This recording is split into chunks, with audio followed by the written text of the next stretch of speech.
فيلمنا بيبدأ مع أوتاكا واللي بيبقى مصارع ألماني قوي جدا، وبنشوفه وهو قاعد في وسط التدريب وبيحاول يكتب كارت لبنته ليوني علشان عيد ميلادها النهارده، بس للأسف بيبقى مش عارف يعبر ليها عن مشاعره. ده غير انه مش هيعرف يحضر عيد ميلادها لأنه وراه مباراة مهمة جدا. وفي وسط محاولاته دي بتنادي عليه المدربة كوزي عشان يكمل التمرين بتاعه، وكوزي بتقوله ان تدريبه النهارده حلو وممكن يكسب المباراة. وفي اللحظة دي بيظهر باولو واللي بيبقى صاحب أوتاكا ومدير أعماله، وبيقول له ان هو المفروض يسخن بس وما يخلصش طاقته كلها في التدريب، وبيقول له ان بيانكو وصل الحلبة، وبيانكو ده بيبقى المنافس بتاعه. واوتاكا بيكون متعصب جدا علشان المنافس اتأخر ساعة كاملة. واوتاكا بيدخل اوضته وبيكون حاطط صورة لخصمه بيانكو، وبيكلم بنته لينوي فيديو كول علشان يقول لها كل سنة وانت طيبة، وبيعتذر لها لانه هيجي متأخر عشان هيبقى عنده شغل ومش هيعرف يجي. وبيبقى واضح على وشها انها زعلانة وشاكة انه هيجي اساسا. ده غير ان الناس بدأت تمشي من الحفلة. كوزي بتدخل لأوتاكا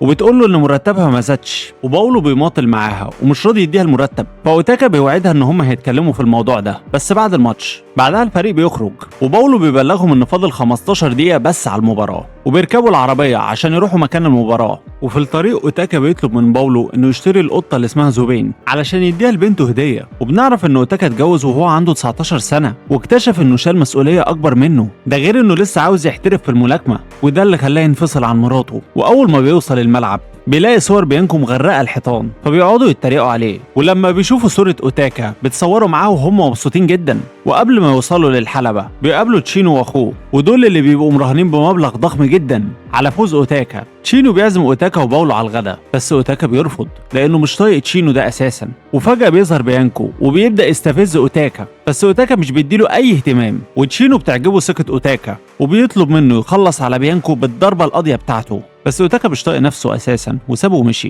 وكل اللي في دماغه انه عايز يخلص المباراه دي بسرعه علشان خاطر يلحق عيد ميلاد بنته. اوتاكا بيدخل اوضته عشان يعمل شويه فحوصات ويطمن على صحته قبل ما ينزل الحلبة. وبيجي له اتصال من طليقته واللي بتتخانق معاه عشان سايب بنته في يوم عيد ميلادها علشان خاطر ماتش ملاكمة. ده غير انه وعدها ان هو هيجي وهيجيب معاه تورته عيد الميلاد، وده خلاها مش راضيه تاكل اي حاجه خالص لغايه ما يجي. واوتاكا بيقول لها ان الماتش ميعاده اتغير كذا مره بسبب ان الخصم اتاخر، بس برضه مهما حصل هو هيوفي بوعده وهيجي عيد الميلاد، بس هيتاخر شويه مش اكتر. فطليقته بتتعصب وبتقفل في وشه. باولو دخل على اوتاكا ولقاه متعصب وقعد يهدي فيه وقال له بدل ما انت قاعد بتاكل في نفسك طلع كل عصبيتك دي في المباراه علشان احنا محتاجين الفلوس بتاعت المباراه دي قوي ولازم تكسب. واوتاكا وهو داخل الماتش لقى طليقته بترن عليه، بس اللي رد كان المحامي بتاعها وبيبلغه ان طليقته قررت ترفع عليه قضيه وتحرمه ان هو يشوف بنته. اوتاكا اتجنن وقال له ازاي يعني هتحرمني من بنتي؟ فطليقته هي اللي بترد وبتقول له ان هي اللي بتربيها لوحدها بقالها 7 سنين، وبتقول له ان هو لو ما جاش الساعه 6 هترفع عليه القضيه وانه قدامه ساعه واحده بس. فأوتاكا اتعصب وساب المباراة وجري على اوضته عشان يغير، وقال لباولو ان هو مش هيقدر يلعب المباراة. وهو خارج قابل واحد اسمه ريكو وده بيبقى صاحب قديم ليه، وقال له انه مراهن عليه بمبلغ كبير وانه لازم يكسب، بس اوتاكا بيسيبه علشان مستعجل. اوتاكا ظبط التايمر بتاعه على 60 دقيقة وهو خارج قابل اخو تشينو، وهو ادى امر لرجالته ان هم يطاردوا اوتاكا ويرجعوه بالعافية ولو ما رجعش يخلصوا عليه. اوتاكا بيجري بسرعة في الشارع عشان يلحق يوصل لبنته وبيركب تاكسي، وبيجيله مكالمة من باولو وبيقول له ان هو لازم يرجع للمباراة بسرعة، بس اوتاكا بيقفل في وشه. اوتاكا بص وراه ولمح رجالة تشينو وهم لسه بيطاردوه، ده غير ان هم قربوا يجيبوه بسبب الزحمة، فنط من التاكسي وطلع يجري علشان يحاول يهرب منهم بأي طريقة، بس رجالة تشينو قدروا يحاصروه وطلبوا منه يركب العربية بهدوء من غير مشاكل.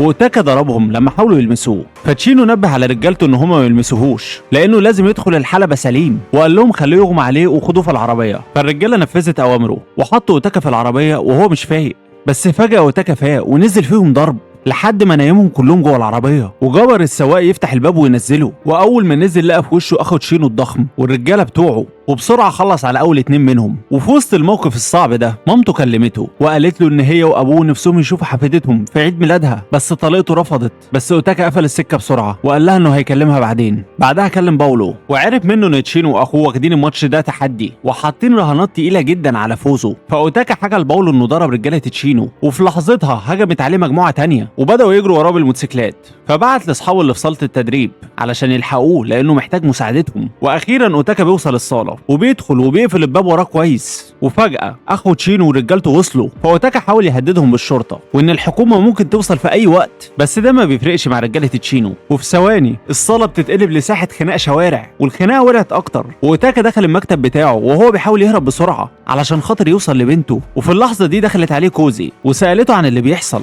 فأوتاكا اتكلم معاها وطلب منها تجيب له كيكة لعيد ميلاد بنته بعد ما تخلص على الناس اللي بره. وكوزي استغلت الموقف ده وطلبت زيادة 20% في مرتبها، ومع ان الوقت كان ضيق والموقف صعب بس أوتاكا وافق على طول. ولما بص في ساعته لقى ان فاضل 48 دقيقة بس، فراح ناطط من شباك المكتب وهرب بسرعة. اخو تشينو اتجنن لما عرف ان أوتاكا هرب منه وبقى مش طايق نفسه. وفي الوقت ده جت رسالة لأوتاكا من صحابه اللي كانوا في الساحة بيحذروه ان رجالة تشينو لسه بتحاول توصل له، وهو بيجري لمح عربية بوليس واقفة في الشارع، فراح وقف جنبها عشان يأمن نفسه ويخلي رجالة تشينو يبعدوا عنه. بس وهو واقف جت عربية وكانت هتخبطه، فأوتاكا اتخانق مع السواق وصوته عالي جدا، فاتنين من الظباط قالوا له انت عايز تعمل مشكلة وخلاص. فأوتاكا اتعصب وقال لهم انتوا سايبين اللي كان هيخبطني وماسكين فيا انا، وراح شاتم الظباط. طبعا الظباط ما سكتوش وقبضوا عليه عشان شتمهم. ولما أوتاكا ركب في البوكس الظباط طلبوا منه يربط الحزام، وهو كان متعصب وقعد يسألهم هيروحوا بيه على انهي اسم. وبتجيله رسالة من كوزي وبتقول له انها ما عرفتش تستلم الكيكة لان ما كانش معاها فلوس ومستنيه يجي يحاسب هو. وأوتاكا بيحس ان الدنيا قفلت في وشه. ومش بس كده، في عربية كبيرة بتخبط في عربية البوليس وبتشقلبها في نص الشارع، بس لحسن الحظ أوتاكا بيبقى لابس حزام الامان وده اللي حماه، وبيطلع من شباك العربية بس بيلاقي اخو تشينو موجود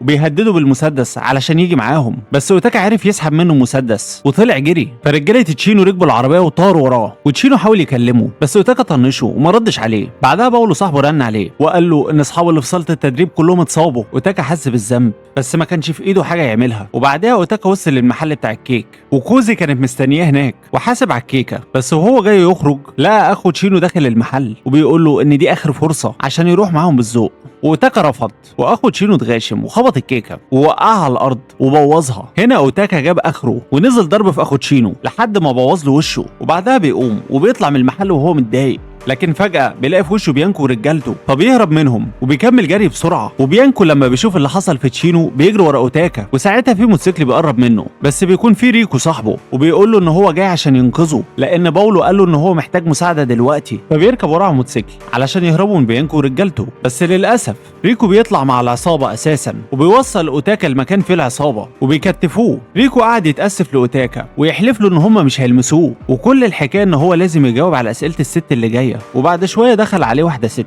وبدات تسال أوتاكا هو شغال مع مين بالظبط، فأوتاكا رد عليها وقال لها ان هو عنده الصاله بتاعته وبيدرب فيها لحسابه. فسالت أوتاكا عن سبب هروبه من الماتش، قال لها ان بنته كانت هتضيع منه، فسالته عن اسمها الكامل بس أوتاكا خاف على بنته لحسن ياذوها ومرضيش يقول، فرشوا بنزين وولعوا نار جنبه عشان ينطق بس بالاسم، بس برضه ما قالش اسمها الكامل. الست خلت الراجل اللي معاهم يكلم تشينو ويبلغوا ان أوتاكا عندهم وطلبوا منه يجي ومعاه نص مليون اللي خسروها في الرهان بسببه، وتشينو وعدهم انه هيكون عندهم في 5 دقايق. العصابة سابوا 2 مسلحين في المكان علشان يصفوا تشينو وأوتاكا مع بعض، وأوتاكا كلم باولو بالسماعة عشان يلحقوا، بس بيجي راجل من العصابة عشان يمنعه من انه يكلم باولو، بس أوتاكا ما ادالوش فرصة وقام ناطط مديله رصية في دماغه وطلع يجري وهو مربوط في الكرسي وراح للمحطة عشان يلحق القطر. ولما ركب قعد يدور وسط الركاب على أي حد معاه مقص أو سكينة عشان يفك نفسه، وفي بنت صغيرة كان معاها مقص ووريته فيديو الخناقة اللي كانت في الشارع وقالت له مش انت اللي في الفيديو ده، والبنت بدأت تفك الكرسي وامها شربته ميه علشان كان تعبان جدا.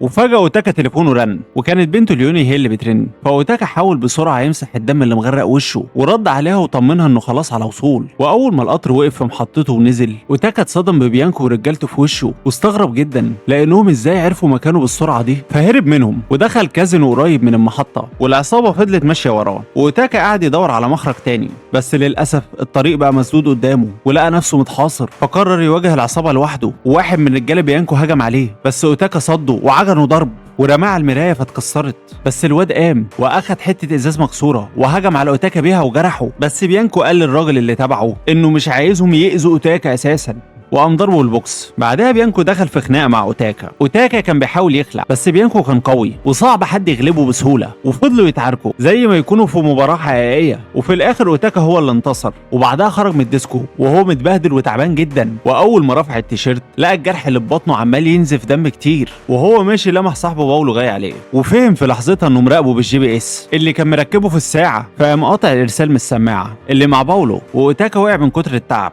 وسند نفسه على صندوق زباله رساله وقال لباولو انه هيقتله لو قام دلوقتي، لانه اتاكد انه هو اللي مراقبه وبيقول للعصابه على مكانه. باولو بيقول لاوتاكا انه عمل كده لان المراهنات على المباراه كانت عاليه وما كانش قدامه حل تاني، واوتاكا بيقول له 10 ثواني لو ما مشيتش هقوم اقتلك.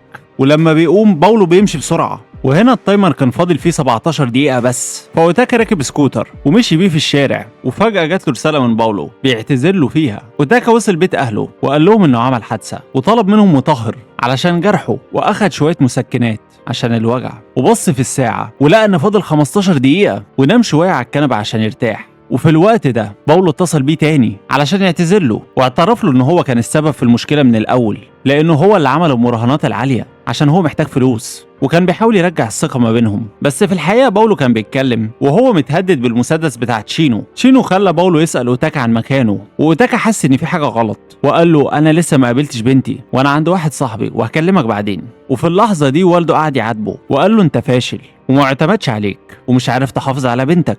الكلام ده فوق اوتاكا، فقام ونط من الشباك وبص في التايمر ولقى فاضل 10 دقايق بس. اوتاكا اتصل بباولو وقال له انا رايح اشتري القطه لبنتي، فباولو قال له دقايق وهكون عندك. بعدها اوتاكا كلم ريكو وقال له عندي ليك عرض لقطه، هسيب لك تشينو تخلص عليه قصاد انك تحميني انا وباولو، وقال له هبعت لك العنوان كمان شويه، وبكده يبقى وقع الاتنين في بعض. في السكه جات لاوتاكا رساله من كوزي بتقول له انها شافت باولو مع تشينو وحاسه ان في غدر في الموضوع، وقالت له ياخد باله من باولو. واوتاكا وصل لمحل القطط ولقاه قافل، والراجل قال له من الشباك ان هما قفلوا خلاص. فاوتاكا اتعصب جدا وبلغ الشرطه علشان يلحقوا الخناقه اللي هتحصل دلوقتي عند المحل، لانه بلغ ريكو بعنوان المحل. بعدها كسر الباب برجله ودخل المحل واخد القطه قبل ما ريكو وتشينو يوصلوا، وطلب من الراجل انه يقول له على مخرج تاني. فخرج من الباب اللي ورا، وهو طالع شاف العصابه ماسكين باولو وهارينه ضرب، وفجاه لقى تشينو في وشه. فاوتاكا نزل ضرب في تشينو ووقعه قدام باولو، وباولو قعد يتاسف لاوتاكا وهو بيعيط.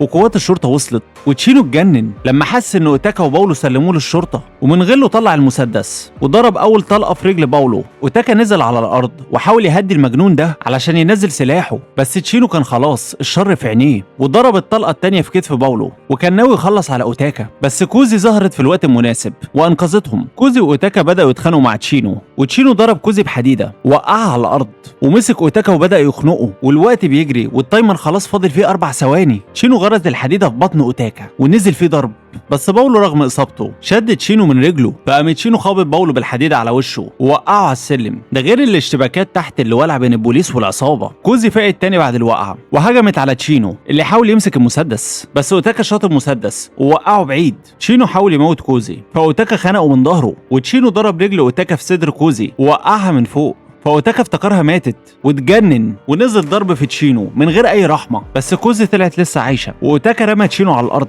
وهو كان تعبان جدا. بس تشينو قام تاني ومسك الحديده علشان يخلص على كوزي، بس باولو سحب المسدس وضرب طلقه في الهواء وطلقه تانيه هدد بيها تشينو لغايه ما خلاه يسيب المكان. باولو راح لاوتاكا يعتذر له، واوتاكا قال له اسكت خالص مش عايز اسمع صوتك، وبص لكوزي وقال لها ان نسبتها زادت ل 25% مش 20% تقديرا للي عملته. اوتاكا خد الصندوق اللي فيه القطه وبص في الساعه ولقاها 6 و4 دقايق، يعني اتأخر عن الميعاد.